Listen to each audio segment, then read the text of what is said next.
সম্মানীয় দর্শক বন্ধুগণ, দেশ জুড়ে ব্যাংকের নিয়মে পরিবর্তন করা হলো।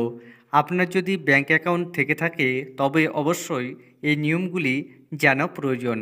না জানলে আপনি বিভিন্ন রকম সমস্যায় পড়তে পারেন বা আর্থিক সমস্যার সম্মুখীন হতে পারেন। আরবিআইয়ের তরফ থেকে 3টে নতুন নিয়ম জারি করা হয়েছে। এই সম্পর্কে যে আপডেট তা আমি আপনাদের সামনে তুলে ধরব। এর আগে অনুরোধ, চ্যানেলে নতুন হয়ে থাকলে ছোট্ট চ্যানেলটি সাবস্ক্রাইব করে নোটিফিকেশন অল করে রাখতে ভুলবেন না। দেখুন এ বিষয়ে প্রতিবেদনে কি বলা হয়েছে। আপনার কি ব্যাংক অ্যাকাউন্ট রয়েছে?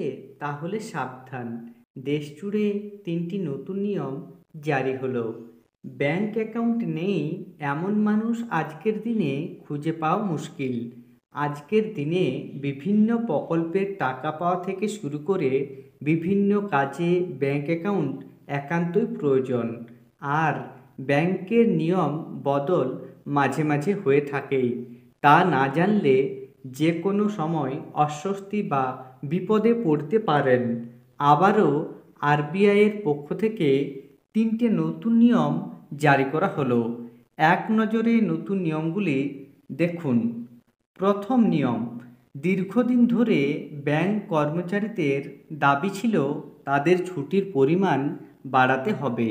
এই দাবি মেনে নিয়ে সরকার নিয়ম করল এবার সপ্তাহে 5 দিন করে ব্যাংক খোলা থাকবে এবং 2 দিন ছুটি থাকবে। এই নিয়ম কার্যকর হবে 1 এপ্রিল থেকে। বর্তমানে ব্যাংকগুলি রবিবার এবং প্রতি মাসের দ্বিতীয় ও চতুর্থ শনিবার বন্ধ থাকে। তবে নতুন নিয়ম কার্যকর হওয়ার পর 1 এপ্রিল থেকে প্রতি শনি ও রবিবার ব্যাংকগুলি ছুটি থাকবে। পরিবর্তে 5 দিন কাজের পরিমাণ বাড়ানো হবে বলে জানা যাচ্ছে।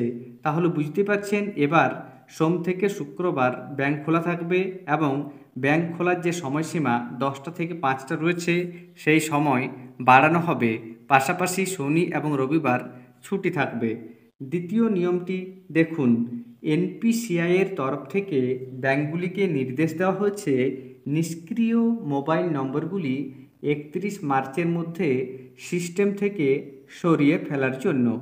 অনেক ক্ষেত্রে দেখা যাচ্ছিল পুরনো নাম্বার নতুন গ্রাহকের হাতে চলে যাওয়ায় পুরনো গ্রাহকের লেনদেনের মেসেজ নতুন গ্রাহকের ফোনে চলে যাচ্ছিল।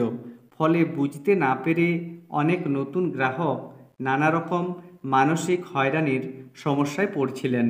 এসব থেকে স্বস্তি দেওয়ার জন্যই এই নতুন নিয়ম লাগু করা হয়েছে। তৃতীয় নিয়মে বলা হচ্ছে, প্রবীণ নাগরিকদের জন্য বড় সুবিধা ঘোষণা করল সরকার। 2025 সালের 1 এপ্রিল থেকে প্রবীণ নাগরিকরা তাদের ফিক্সড ডিপোজিটে অর্জিত সুদের উপর 1 লক্ষ টাকা পর্যন্ত টিডিএসে ছাড় পাবে। তবে অন্যদিকে সাধারণ মানুষের ক্ষেত্রে টিডিএসে ছাড়ের মাত্রা 40,000 টাকা থেকে বাড়িয়ে 50,000 টাকা করা হয়েছে। এর অর্থ হলো কোনো ব্যক্তির স্থায়ী আমানত থেকে সুদের পরিমাণ যদি বছরে 50,000 টাকা ছাড়িয়ে যায় তাহলে একমাত্র ব্যাংকের পক্ষ থেকে টিডিএস কাটা হবে। ধন্যবাদ।